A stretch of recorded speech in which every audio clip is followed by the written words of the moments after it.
الحمدللہ رب العالمین والصلاة والسلام علی سید المرسلین وعلی آلہ وصحبہ اجمعین، اما بعد۔ برادران اسلام، دینی اور ملی بھائیوں اور دوستو، اللہ کے نبی صلی اللہ علیہ وسلم احزاب و قریظہ کی جنگوں سے فراغت کے بعد میں محمد بن سلمہ کی قیادت میں ایک سریہ روانہ فرمایا جو قریباً 30 افراد پر مشتمل تھی۔ اس سریے کو نجد کے اندر بکرات کے علاقے ذریعہ کے آس پاس قرطہ نامی مقام پر بھیجا گیا، جنہوں نے مسلمانوں کے خلاف سازشیں رچ رہی تھیں، اور ان کی سرکوبی کے لیے اللہ کے نبی صلی اللہ علیہ وسلم نے بھیجا۔ ان پر شب خوں ماری گئی اور ان کے افراد بھاگ نکلے۔ مسلمانوں کے ہاتھوں میں چوپائے اور بکریاں آئیں، جن کو لے کر کے مدینہ لایا گیا، اور اسی دوران ان لوگوں نے بنو حنیفہ کے سردار ثمامہ بن اسال حنفی کو گرفتار کیے،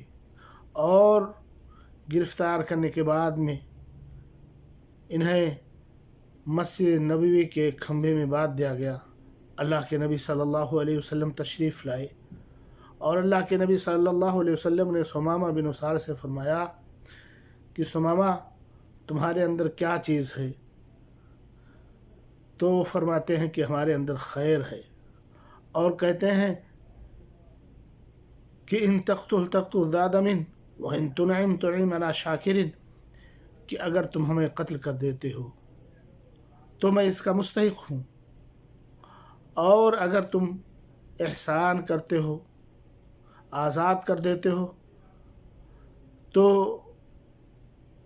ہمیں تم قدر نہ پاؤ گے، اور اگر مال و دولت کی چاہت ہے تو جو چاہو مانگو، ہم اسے دینے کے لیے تیار ہیں۔ اس طرح سے اللہ کے نبی صلی اللہ علیہ وسلم دوسرے دن بھی آئے، پھر تیسرے دن بھی آئے، اور اس کے تیسرے دن اللہ کے نبی صلی اللہ علیہ وسلم نے فرمایا صحابہ کرام سے، ان کو آزاد کر دو۔ وہ مسجد نبوی سے نکلتے ہیں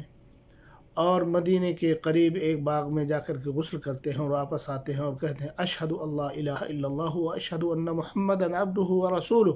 اور مسلمان ہو جاتے ہیں، اور فرماتے ہیں اللہ کے نبی صلی اللہ علیہ وسلم، ہم قصد کر رہے تھے عمرہ کی۔ اللہ کے نبی صلی اللہ علیہ وسلم نے فرمایا کہ جائیے عمرہ کیجیے۔ اور جب مکہ مکرمہ پہنچتے ہیں تو قریش کے لوگ کہتے ہیں کہ تم بددین ہو گئے ہو، تو کہتے ہیں اللہ کی قسم میں بددین نہیں ہوا، بلکہ میں اسلام لے آیا ہوں، اور اللہ کی قسم تمہارے پاس ایک دانہ گیہوں کا اناج نہیں آنے والا ہے، یہاں تک کہ اللہ کے نبی صلی اللہ علیہ وسلم ہمیں اس کی اجازت نہ دے دیں۔ جب یہ لوگ مکے والے مجبور ہو گئے، دانے ختم ہو گئے،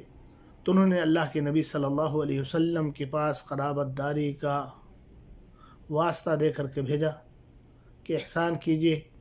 تو اللہ کے نبی صلی اللہ علیہ وسلم نے ثمامہ بن اسال رضی اللہ تعالی عنہ کو فرماتے ہیں کہ انہیں غلہ روانہ کر دیا جائے۔